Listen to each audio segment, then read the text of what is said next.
that we were in the midst of a disaster. And it's a disaster that was imminently preventable. We, in 2018, confronted many of these challenges, and we laid out the concerns in the lawsuit that Fair Fight Action filed in 2019. But we have also been working closely with state and local leaders trying to prepare for what we knew would be disastrous if not done properly.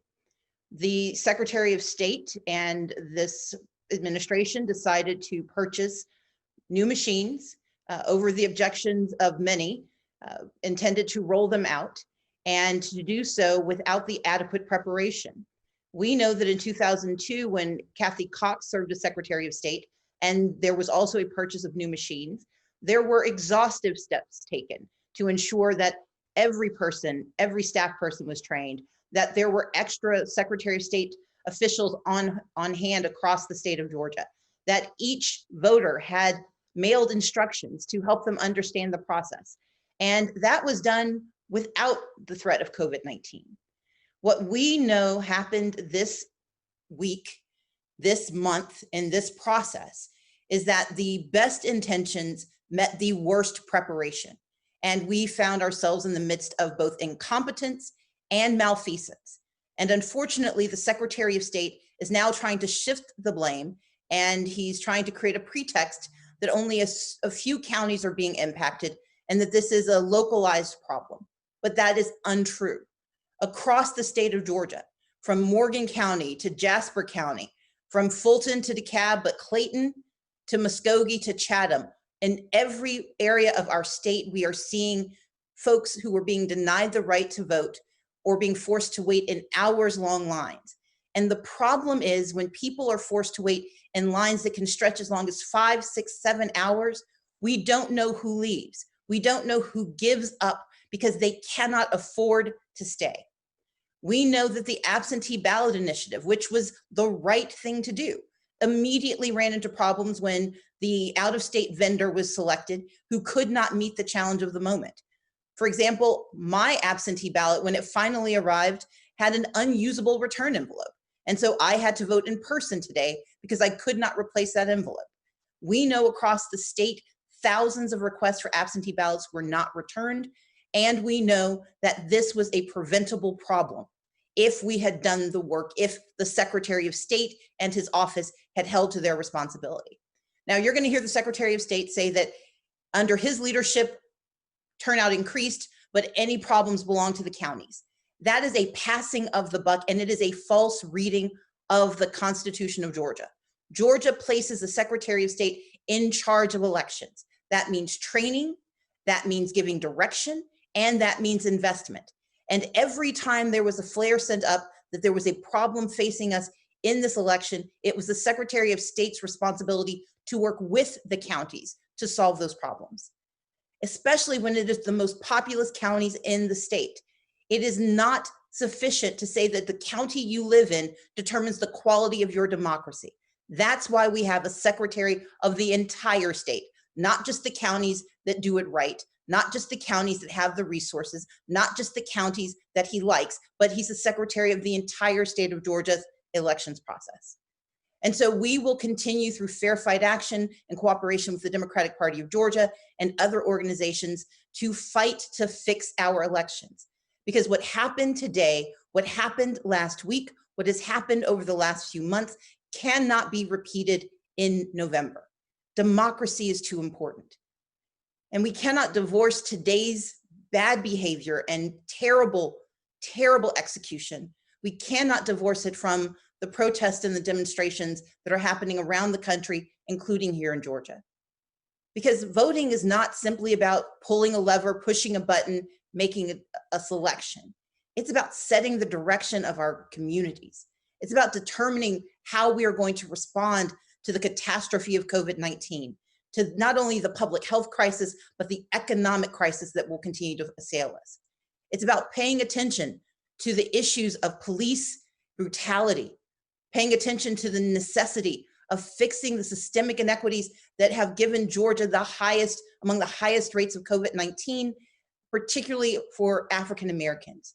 It's about how we prepare for the next decade, And those choices can only be made when voters have the right and the ability to vote in the state of Georgia.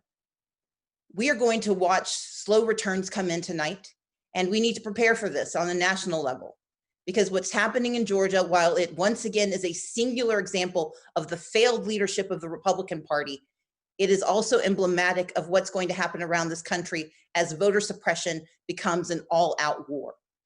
As they watch the returns, as they watch the numbers of people who show up, the multi-ethnic, multi-generational turnout that we've seen here in Georgia, we know that Republican voter suppression is only going to amp up. And we have to be prepared to fight back. Fair Fight is doing that work, as are a number of organizations, but it's going to be incumbent upon every American to demand that no matter which state we're in, that no state should look like Georgia did today. That's what we're calling for, and we hope that we can work with the Secretary of State to correct the errors, to fully and properly resource our counties, and to ensure that every vote can be cast and every vote can be counted in November of 2020. I'm happy to take any questions.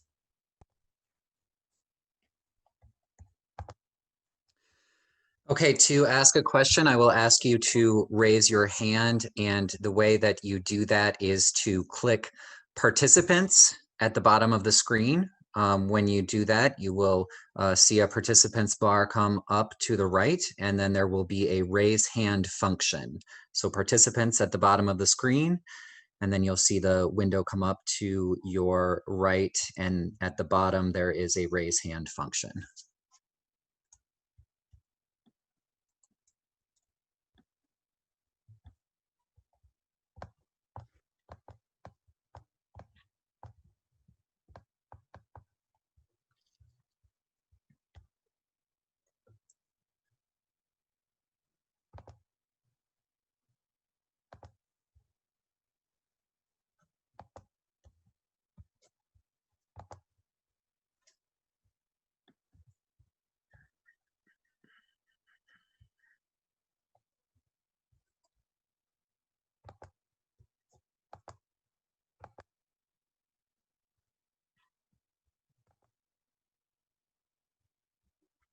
Okay, just 1 minute as we allow hands to raise.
And just 1 more second as I see additional hands raised.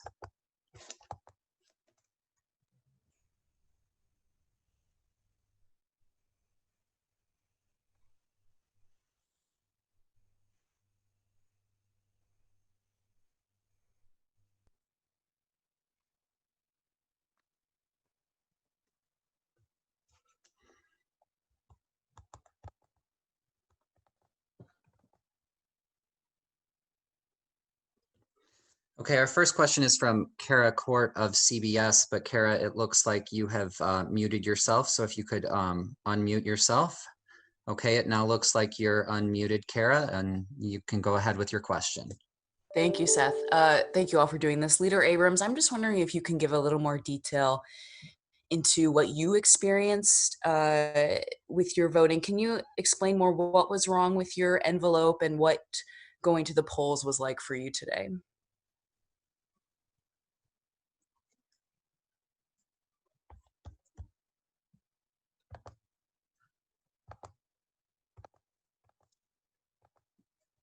Sorry. Leader, I apologize. If you could start over your answer, you are now unmuted.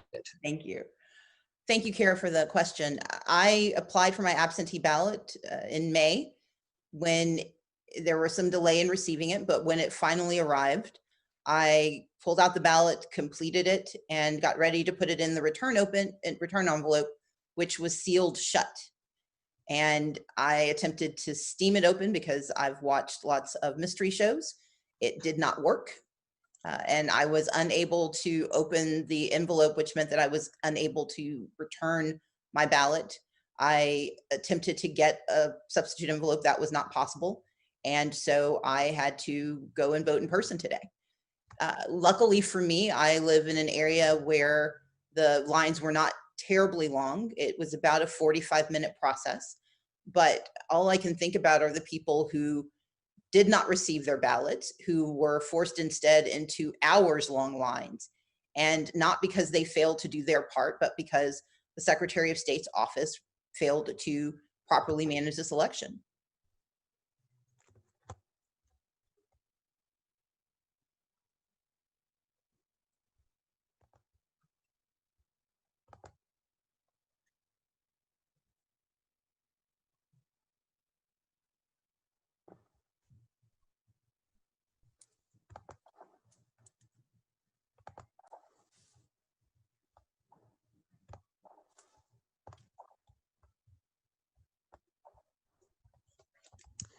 Okay, and just 1 second as I take the next question.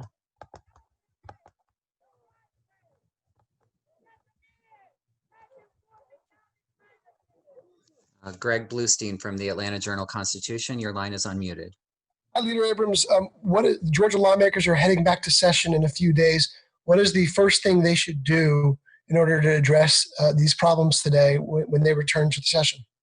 Well, there is a bill sitting before the House. It came out of the Senate on the very last night they were in session, SB 463. Unfortunately, that bill actually has some good things in it that can help improve the elections process, but it also includes some deeply problematic language, including a provision that would formally essentially abdicate responsibility from the Secretary of State. What we saw happening today all day with the Secretary of State pointing to the counties as the bad actors, taking credit for the good that was done. What he intends to do with this legislation is to essentially exempt the state from its responsibility to work with the counties to execute elections. And we know that it is the state's responsibility, which is why they're trying to put into law that they do not have that obligation any longer. In addition, the language would also add an ID requirement for absentee ballots. This would make it more onerous. And the way it's worded, it's an option, but it will become the de facto rule, because essentially it says, if you don't give us your ID, we will have a reason to reject your ballot. And in a time of COVID-19, the deep worry is going to be that people are going to think they have to include a copy of their driver's license and their ID in their absentee ballot process. That will stop some people from participating through absentee ballots at all. It's particularly concerning for senior citizens who will be privy to identity theft. But the larger challenge is that it adds another layer to a process that does not suffer from fraud, it suffers from execution.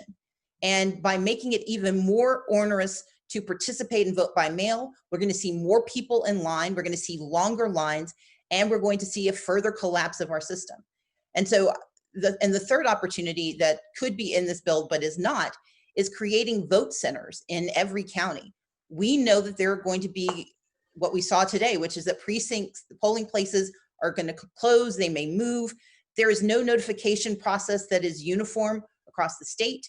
There is no provision for voting centers, which would essentially operate the same way early voting does today.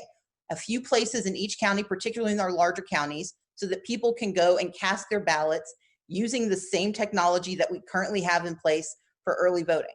We're not asking for a lot of them, but we are asking for a sufficient number so that if something happens at a precinct, that instead of someone having to hunt around to find out where they should vote at the last minute, having waited 5 hours in line, that there is a place they know they can go no matter what to vote in person.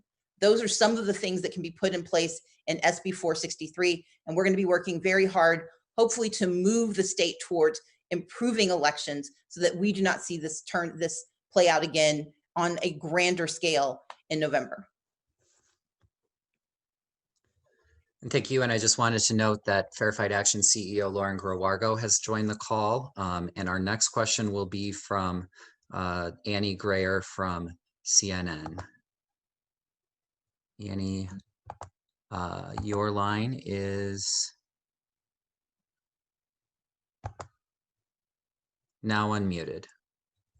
Hi, Leader Abrams. This is Annie Grayer with CNN. Thank you again for taking the time to do this.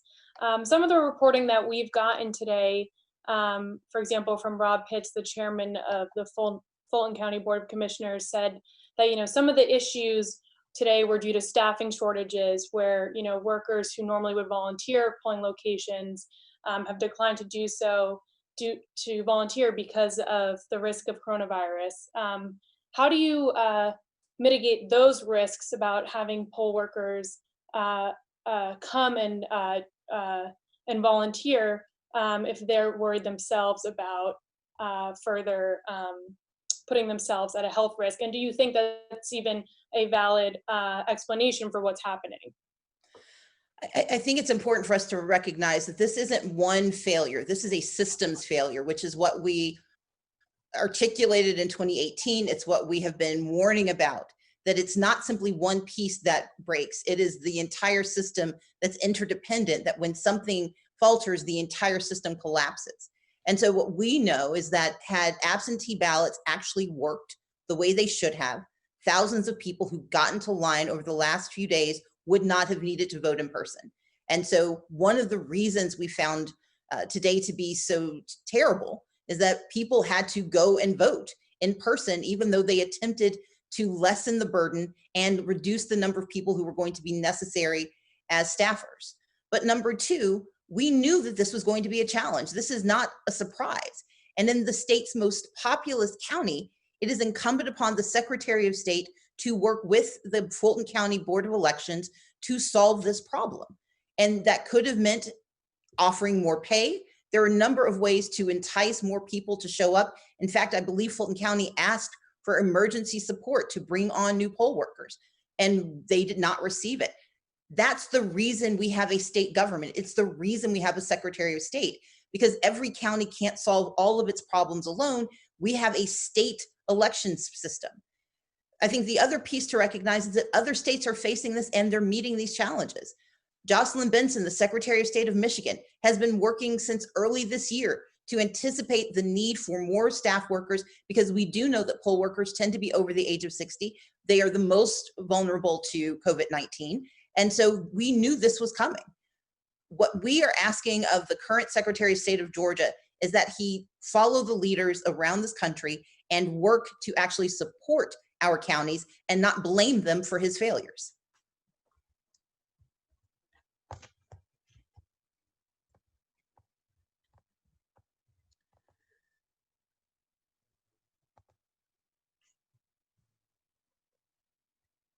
Our next question will come from Sam Levine from The Guardian. Sam, your line is unmuted. Hi, Leader Abrams. Thank you for doing this call. I'm curious, when you look at what you saw today in Georgia, what you saw in Washington, D.C. and Pennsylvania last week, what we saw in Wisconsin a few months ago, how confident are you that states are prepared to run the kinds of elections that they need to run this year in November? Are we going to see what happened in Georgia today play out times 50 on November 3rd? There are some states that are better positioned than others, in part because those states have an intention of actually letting every person vote. And when you start with the right intention, I think the process works better. There are states that have new laws that they're trying to implement. And one of the reasons you have the opportunity in a primary to understand what the challenges are so you can prepare for the November election. Part of our deep concern here in Georgia is that the response we're hearing from the Secretary of State is not that he acknowledges the flawed system and the problems that exist. He is blaming others and abdicating any responsibility. And you cannot fix what you don't acknowledge you are responsible for fixing. But the other piece of it is we know that it's going to take federal dollars to shore up our election system. The HEROES Act allocates $3.6 billion because we know that this is going to happen. We know that the incredible enthusiasm that was present in Georgia, and we have seen around this country, that that's going to be amplified dramatically in November. And the HEROES Act tries to anticipate it by saying, we do need to scale our systems. We do need to invest more in making sure we have people who are willing to show up at the polls, if that means paying them more and providing them with more PPE. We do know that we need to increase the efficiency of vote by mail. So let's put those dollars in place as well as those guardrails so that people can use that process and we can get them out of line. It is not that we don't know the answer. It is that the Republican Party in particular has been resistant to solving the problem. And that will put our elections in jeopardy. But my belief is that if American citizens demand what we deserve, which is a functional democracy in the 21st century, it can be delivered. And that means we have to spend from now until November pushing hard on Congress, pushing hard on our secretaries of state and our governors to demand the investment and to demand the infrastructure necessary to execute our elections. The HEROES Act lays out the groundwork and puts out the roadmap. Every state has the capacity to meet this challenge if they have the resources, but also if they have the will.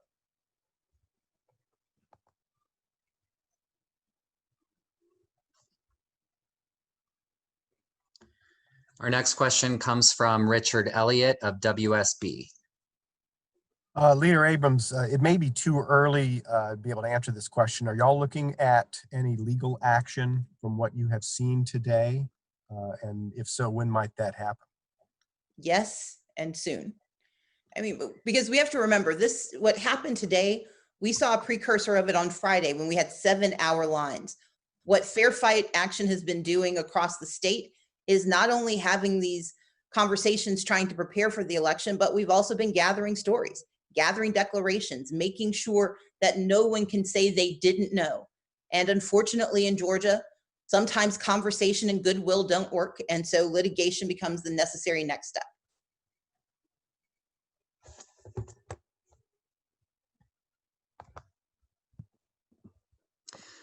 Okay, our next question is from Archith from Next Star Media Group. Leader Abrams, thank you so much for your time. A lot of people who were out and about today did leave because of the issues, the weather, and the pandemic. What do you want to tell those voters who perhaps were not able to vote come November on whether they should come back or not, given what they may have faced all over the state of Georgia today? I think if I'm known for anything, it is for a dogged belief in the value of our democracy and the need to participate despite the obstacles. I would encourage every single Georgian who found themselves forced out of line by the length of time, by the weather, by fears for their lives or for their family, that the only way we get the change we need, the only way we get the leaders we need is by participating in elections. And again, we can't divorce today from what we're seeing happening across this country in response to the murder of George Floyd and Ahmaud Arbery and Breonna Taylor and the litany of names that is too long to be held by memory. And that is that we are attempting to create a society that respects and values every person. And that means respecting the citizens' right to vote in the state of Georgia and around the country. But we won't get that respect. We won't be able to demand that behavior if we do not have the ability to participate in elections that allow us to express our choices, lift our voices, and select people who truly represent us. And so I would say to every one of those voters, please try again. We're in this with you. You know, we delivered signs to tell you where to call, water to help keep you hydrated, and we're going to do everything in our power to help deliver a system that lets you participate and vote your choice. Thank you. Our next question comes from Priscilla Thompson from NBC News. Priscilla, you are unmuted. Hi, Leader Abrams. Thank you for taking the time to chat. So you sort of outlined here how the ways in which this was preventable and steps that could have been taken. And I think right now in this country, there's an overarching conversation happening around accountability. And so I'm curious, what does accountability look like to you in this situation? Does it look like a resignation from someone? What does that look like for you? I I believe first and foremost, we need to fix the problem. There is no political will that I hear right now from the Secretary of State to take ownership and responsibility for this. And until he does, we will not have a solution. I contrast him with Secretary of State Kathy Cox, the only person in modern Georgia who has gone through the same challenge, which is unrolling and unspooling a brand new voting process at a time when people were suspicious of the process. This was done in 2002 in the wake of the 2000 election. And what she did, what her office did, was recognize that they had the ultimate responsibility for training county staff, for providing them with resources, for overperforming in terms of their oversight obligations. In fact, they had something that they called night lights, so they could track and make sure that the electricity was working. They did everything in their power to situate the counties for success. Accountability in this moment means that we have a Secretary of State who takes his job seriously and doesn't just take credit for the things that go well, but takes responsibility when things do not, and is willing to ask for the resources, in fact, demand the resources necessary and take the steps necessary to ensure that no matter where you live in the state of Georgia, your access to democracy is not undermined. And until he's willing to do that, he is not being accountable. And that is what I demand. I think resignation, it sounds nice, but what we need is action. We need someone who actually does his job. And that's what I want to hold Secretary of State Raffensperger to. Okay, and our last question will come from Laura Barron from Politico. If you did not get a chance to ask your question on this Zoom, please do send me an email if you like at seth@fairfightaction.com. I'll be happy to get back to you. Laura, your line is unmuted. Thank you. Leader Abrams, earlier in the day, the Secretary of State's office released a statement chalking up a lot of the problems to, quote, human error. And I was wondering if you could talk about what testimonials or reports Fair Fight got in terms of the actual voting machines and what breakdowns happened electronically. I mean, we know anecdotally that there were counties across the state, and let's be clear, this is not simply endemic to Fulton, DeKalb, Cobb, and Gwinnett, our four most populous counties. This happened across the state. It happened in Coffee County. It happened in Jasper County. The problem was inoperable machines, poor training on those machines, training that the Secretary of State is responsible for providing because he is the person who selected those machines and decided this was the way every county was going to run their elections. We know that the poll pads that you had to use to check in, that those weren't working in certain places. We know that some communities didn't get an adequate number of machines, which, going back to Greg's question earlier, is another thing that's going to have to be dealt with. Yes, there's going to have to be social distancing, but an inadequate amount of equipment is not acceptable.